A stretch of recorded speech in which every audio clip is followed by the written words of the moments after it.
Hi all, welcome back to Mamata from Dakshina Kannada. ಇವತ್ತಿನ ವಿಡಿಯೋನಲ್ಲಿ ಪಾಪಡ್ ರೆಸಿಪಿನ ಶೇರ್ ಮಾಡ್ತಾ ಇದ್ದೀನಿ.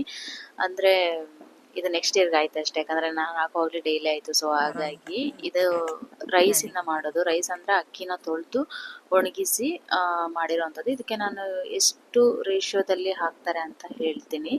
ಒಂದು 4 kg ಅಕ್ಕಿಗೆ ಒಂದು 1/4 kg ಸಾಬುದಾನಿ, ಹಾಗೆ ಅದಕ್ಕಿಂತ ಅರ್ಧ ಜೀರಿಗೆ ಮತ್ತು ಅದಕ್ಕಿಂತ ಅರ್ಧ ಕಾಳುಮೆಣಸನ್ನು ಹಾಕಿ, ಸೊ ಈ ಕ್ವಾಂಟಿಟಿಲಿ ನಾವು ಎಲ್ಲವನ್ನು ಸೇರಿಸಿ ಗಿರಣಿಗೆ ಹಾಕಿಸ್ಕೋಬೇಕು. ಯಾವುದನ್ನು ಹುರಿಯೋ ಹಾಗಿಲ್ಲ, ಸೊ ಹಾಗೆ ಡೈರೆಕ್ಟಾಗಿ ಹಾಕೋದು. ಇದನ್ನು ಅಮ್ಮ ಅಕ್ಕಿ ಹಾಕಿಸ್ಕೊಂಡು ಬಂದಿದ್ರು ಆಲ್ರೆಡಿ. ಒಂದು 4 kg ಅಕ್ಕಿನ, 4 kg ಅಕ್ಕಿಗೆ ನಾನು ಇದನ್ನು ರೇಷಿಯೋ ಹೇಳಿದ್ದೀಗ. 4 kg ಅಕ್ಕಿಗೆ 1/4 kg ಸಾಬುದಾನಿ, ಅದಕ್ಕಿಂತ ಅರ್ಧ ಜೀರಿಗೆ, ಅದಕ್ಕೆ ಅರ್ಧ ಇನ್ನು ಕಾಳುಮೆಣಸು ಆಗುತ್ತೆ. ಸೊ ಹೀಗೆ ನೀವು ಕಡಿಮೆ ಮಾಡ್ಕೊಂಡು ಹೋದಾಗೆ ನಿಮಗೆ ಅದು ಎಷ್ಟೆಷ್ಟು ಹಾಕಬೇಕು ಅಂತ ಗೊತ್ತಾಗುತ್ತೆ. ಸೊ ಹಾಗೆ ಹಾಕಿದರೆ ಹಪ್ಪಳ ಚೆನ್ನಾಗಿ ಬರುತ್ತೆ. ಸೊ ಇದಕ್ಕೆ ಅಮ್ಮ ಮತ್ತೆ ಎಕ್ಸ್ಟ್ರಾ ಈರುಳ್ಳಿ, ಬೆಳ್ಳುಳ್ಳಿ, ಮೆಣಸು, ಹಾಗೆ ಜೀರಿಗೆ ಮತ್ತು ಕರಿಬೇವು ಇಷ್ಟನ್ನು ಹಾಕಿ ಮಿಕ್ಸಿ ಮಾಡಿದ್ದಾರೆ. ಸೊ ನಿಮಗೆ ಹೇಗೆ ಅದಕ್ಕೆ ಕ್ವಾಂಟಿಟಿ ಇದು ಹೇಗಿರುತ್ತೋ ಅದಕ್ಕೆ ಖಾರ ಎಷ್ಟು ಬೇಕೋ ಹಾಗೆ ಅದಕ್ಕೆ ಉಪ್ಪನ್ನು ಹಾಕ್ಕೋಬೇಕು. ಹಾಕ್ಕೊಂಡು ಸೊ ಒಂದು ಅರ್ಧ ಪಾತ್ರದಷ್ಟು ನಾವು ಹಾಕ್ತಿರ್ತೇವಲ್ಲ, ಅದಕ್ಕಿಂತ ಅರ್ಧದಿಂದ ಮೇಲೆ ನೀರನ್ನು ಹಾಕಿ, ಸೊ ಅದಕ್ಕೆ ಹಿಟ್ಟನ್ನು ಹಾಕಿ ಏನು ಜಿಗುಟ್ ಮಾಡ್ಕೊಳ್ಳೋದು ಅಂತಾರಲ್ಲ, ಸೊ ಆ ಥರ ಉಗ್ಗಿ ಬೇಯಿಸ್ಕೋಬೇಕು. ಅದನ್ನು ಬೇಯಿಸ್ಕೊಂಡಾದ್ಮೇಲೆ ಉಂಡೆ ಮಾಡಿಕೊಂಡು ಒತ್ತಿದ್ರೆ ಆಯಿತು. ಒಳ್ಳೆ ಗರಿ ಆಗಿರೋಂಥ ಹಪ್ಪಳ ರೆಡಿ ಆಗುತ್ತೆ.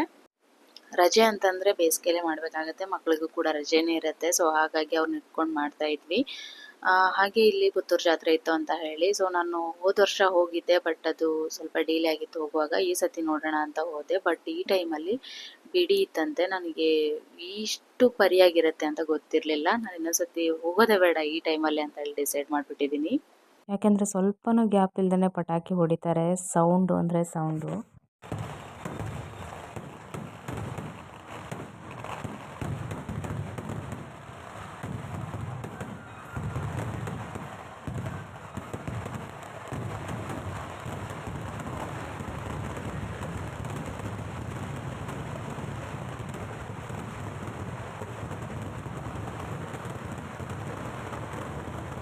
ಒಂದು 2 ಮಿನಿಟ್ಸ್ ಕೂಡ ಅಲ್ಲಿ ನಿಲ್ಲಕ್ಕಾಗಲಿಲ್ಲ, ಅಷ್ಟು ಕೂಡ ಹೆದರಿಕೆ ಆಯಿತು.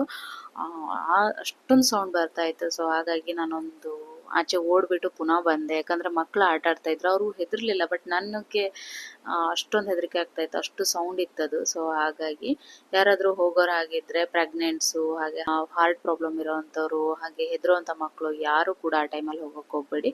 ಬಟ್ ಜಾತ್ರೆ ಮಾತ್ರ ತುಂಬ ಚೆನ್ನಾಗಿರುತ್ತೆ. ನಾವು ಒಂದು 8 ಗಂಟೆಗೆ ರೀಚ್ ಆಗಿ ಮಾರ್ನಿಂಗ್ 4 o'clockಗೆ ಬಂದಿರೋದು. ಜನನೂ ಕೂಡ ಅಷ್ಟೇ ಇರ್ತಾರೆ, ತುಂಬ ಅಂದರೆ ತುಂಬ ಜನ, ಅಂದರೆ ಲಕ್ಷಾಂತರ ಜನ ಇರ್ತಾರೆ. ನನಗದು ಕ್ರೌಡ್ ನೋಡಿ ಒಬ್ಬ ಇಷ್ಟೊಂದು ಜನ ಸೇರುತ್ತಾ ಇದಕ್ಕೆ ಅಂತ ಹೇಳಿ ಆಯಿತು. ಅಂದರೆ ಲೈಫಲ್ಲಿ ಫಸ್ಟ್ ಟೈಮ್ ನೋಡಿರೋದು ನಾನು ಅಷ್ಟೊಂದು ಜನ ಜಾತ್ರೆಗೆ ಸೇರಿರೋದನ್ನು. ಇದನ್ನು ಬಿಟ್ಟರೆ ಬಾದಾಮಿಲಿ ನೋಡಿದ್ದೀನಿ, ನಮ್ಮ ಬಾದಾಮಿ ಬನಶಂಕರಿ ಜಾತ್ರೆಯಲ್ಲಿ ಕೂಡ ಅಷ್ಟೇ ಜನ ಸೇರ್ತಾರೆ. ಹಾಗೆ ಇದೆಲ್ಲ ಮುಗಿದಾದ್ಮೇಲೆ ಮಗನ್ನ ಶಿಬಿರಕ್ಕೆ ಸೇರಿಸೋ ಟೈಮ್ ಆಗಿತ್ತು. ಸೊ ಅವನನ್ನು ಕರ್ಕೊಂಡು ಹೋಗೋ ಟೈಮಲ್ಲಿ ಮನೇಲಿ ಹೋಗೋ ದಿನವೂ ಹಾವೇ, ಬರೋ ದಿನವೂ ಹಾವೇ. ಅದೆಂತ ಗೊತ್ತಾಗಲಿಲ್ಲ, 2 ದಿನ ಕೂಡ ಹಾವಿತ್ತು. ನಾನು ತುಂಬ ಡಿಲೇ ಆಗಿರೋದ್ರಿಂದ ಅವನ ಶಿಬಿರಕ್ಕೆ ಹೋಗಿರೋ ಟೈಮು ಹಾಗೆ ಬಂದಿರೋ ಅಂಥದ್ದನ್ನು ಎರಡನ್ನೂ ಇದೇ ವಿಡಿಯೋನಲ್ಲಿ ಶೇರ್ ಮಾಡ್ತಾ ಇದ್ದೀನಿ. ಅಣ್ಣನ್ನ ಕಳಿಸೋ ದಿನ ಮಗಳು ತುಂಬ ಅಂದರೆ ತುಂಬ ಬೇಜಾರಾಯ್ತಿದ್ಲು, ಹಾಗೆ ಕರ್ಕೊಂಡು ಬರೋ ದಿನ ತುಂಬ ಖುಷಿಲಿದ್ಲು. ನೋಡೋಕ್ಕೆ ಒಂಥರ ಖುಷಿ ಆಗ್ತಾ ಇತ್ತು ಅವಳನ್ನ. ನನ್ನ ಮಗ ಎಲ್ಲದರಲ್ಲೂ ಸ್ವಲ್ಪ ಡಿಲೇ, ಅಂದರೆ ಅವನಿಗೆ ಹೇಗೆ ತೋರಿಸುತ್ತೋ ಹಾಗೆ ಎಲ್ಲರನ್ನೂ ಕಳಿಸ್ಬಿಟ್ಟು ಆಮೇಲೆ ಹೋಗೋಣ ಅಂತೇಳಿ ಅವ್ನು ಲಾಸ್ಟಲ್ಲಿ ನಿಂತಿದ್ದಾನೆ. ಶಿಬಿರಕ್ಕೆ ಹೋಗುವಾಗ ಈ ಸತಿ ಅವನದು 3rd ಇಯರ್, ಲಾಸ್ಟ್ ಇಯರ್ ಅಂತ ಹೇಳಿ ಕಳಿಸಿದ್ದಕ್ಕೆ ಸ್ವಲ್ಪ ಈ ಸತಿ ಅಳೋದನ್ನು ಕಡಿಮೆ ಮಾಡ್ದ. ಇಲ್ಲ ಅಂತಂದರೆ ಯಾವಾಗ ನೋಡಿದ್ರು ಕಾಲ್ ಮಾಡಿ ಅಳ್ತಾನೆ ಇದ್ದ. ಸೊ ಹಾಗಾಗಿ ಈ ಸತಿ ಜಾಸ್ತಿ ಅಳ್ಳಿಲ್ಲ. ಬಟ್ ಮಗಳು ಕೂಡ ಮಿಸ್ ಮಾಡ್ಕೋತಾಳೆ ಅಂತ ಹೇಳಿ ಇವನನ್ನು ಕಳಿಸಿ ಬಂದ ತಕ್ಷಣವೇ ಅಮ್ಮ ನಾನು ಅವಳನ್ನು ಊರಿಗೆ ಕರ್ಕೊಂಡು ಹೋದ್ವಿ. ಯಾಕಂತಂದರೆ ಅವಳಿಗೆ ಆಟ ಆಡೋಕ್ಕೂ ಯಾರು ಇರಲ್ಲ, ಸೊ ಸುಮ್ಮನೆ ಬೋರ್ ಆಗುತ್ತೆ ಅಂತ ಹೇಳಿ. ಅಲ್ಲಿ ಮಕ್ಕಳು ಒಂದು 100 ಇಂದ 150 ಜನ ಮಕ್ಕಳು ಅಲ್ಲೇ ಸ್ಟೇ ಆಗಿರ್ತಾರೆ. ಮಗನಿಗೆ ಬೋರ್ ಆಗೋದಿಲ್ಲ ಅಂತ ಅಂದ್ಕೊಂಡೆ, ಬಟ್ ಬರೋ ಟೈಮಲ್ಲಿ ಯಾವುದೇ ಮಕ್ಕಳಾದರೂ ಅತ್ತೆ ಅಳ್ತಾರೆ. ಸೊ ಸ್ವಲ್ಪ ಅವನು ಕೂಡ ಅತ್ತ. ಹಾಗೆ ಇದು ವಾಪಸ್ ಅವನು ಕರ್ಕೊಂಡು ಹೋಗೋಕ್ಕೆ ಅಂತ ಹೋಗ್ತಾ ಇದ್ದಿದ್ದ ದಿನ ಅವತ್ತು ಕೂಡ ಹಾವು ಕಾಣಿಸ್ತು. ಏನು ಅಂತ ಗೊತ್ತಿಲ್ಲ. ಸೊ ಹೋಗಿ ಬಂದ್ವಿ ನಾವು. ಹಾಗೆ ಇಲ್ಲಿ ಗುರುದಕ್ಷಿಣೆ ಕೊಡೋದಿರುತ್ತೆ ಲಾಸ್ಟ್ ಬರೋ ದಿನ. ಹಾಗಾಗಿ ಹಣ್ಣು ಹಂಪಲ ಎಲ್ಲ ತಗೊಂಡೋಗಿದ್ದೆ. ಅವನಿಗೆ ನೀನೇ ಕೊಟ್ಟು ಆಶೀರ್ವಾದ ಪಡ್ಕೊ ಅಂತ ಹೇಳಿದೆ. ಸೊ ಕೊಡ್ತಾ ಇದ್ದಾನೆ.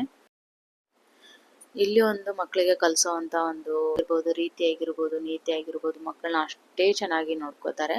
ಬಟ್ ಒಂದೊಂದು ಮಕ್ಕಳು ಕಂಪ್ಲೇಂಟ್ ಮಾಡ್ತಾರೆ, ನಮಗೆ ಹಾಗಾಗುತ್ತೆ ಈಗ, ಯಾಕಂದ್ರೆ ಗೊತ್ತಿರಲ್ಲ ಮಕ್ಕಳಿಗೆ. ನಾವು ಪೇರೆಂಟ್ಸ್ ಆದರೂ ಕೂಡ ಹಾಗಾಯ್ತಾ ಹೀಗಾಯ್ತಾ ಅಂತ ಹೇಳಿ ಸಡನ್ನಾಗಿ ಒಂದು ಕ್ರಮ ತಗೊಳ್ಳೋದಿದೆಯಲ್ಲ, ಅದನ್ನು ಸ್ವಲ್ಪ ಅವಾಯ್ಡ್ ಮಾಡಬೇಕು. ಯಾಕಂತಂದರೆ ಗೊತ್ತಿಲ್ಲದೇ ಯಾವುದನ್ನು ನಾವು ಡೈರೆಕ್ಟಾಗಿ ಕ್ರಮ ತಗೊಳಕ್ಕೆ ಬರೋದಿಲ್ಲ. ಯಾಕಂದರೆ ಮಕ್ಕಳು ಹೊಡೆದ್ಬಿಟ್ರು ಬೈದ್ಬಿಟ್ರು ಅಂತ ಹೇಳಿ ದೂರದಲ್ಲಿರ್ತಾರೆ ಅಪ್ಪ ಅಮ್ಮ. ಹಾಗೆ ಕಾಲ್ ಮಾಡಿದ ತಕ್ಷಣವೇ ಏನಾಯಿತು ಅಂತ ಕೇಳಿದ ತಕ್ಷಣ ಹೀಗೀಗಾಯಿತು ಅಂತ ಹೇಳಿ ಸೊ ತುಂಬ ಅಳ್ತಿರ್ತಾರೆ ಮಕ್ಕಳು.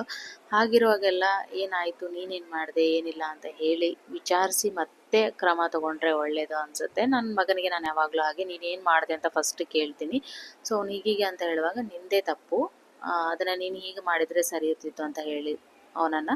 ಸೊ ನಾನು ಯಾವಾಗಲೂ ಹೇಳ್ತಾ ಇರ್ತೀನಿ ಮಕ್ಕಳಿಗೆ ಅದೊಂದು, ನೀವು ಮಕ್ಕಳ ಮಾತನ್ನ ಕೇಳೋದು ಬಿಟ್ಟು ಸೊ ಅದನ್ನು ಒಂದು ವಿಚಾರಿಸಿ ಮತ್ತೆ ಒಂದು ಕ್ರಮ ತಗೊಳ್ಳೋದು ಒಳ್ಳೆಯದು ಅಂತ ನನ್ನ ಒಂದು ಅಭಿಪ್ರಾಯ.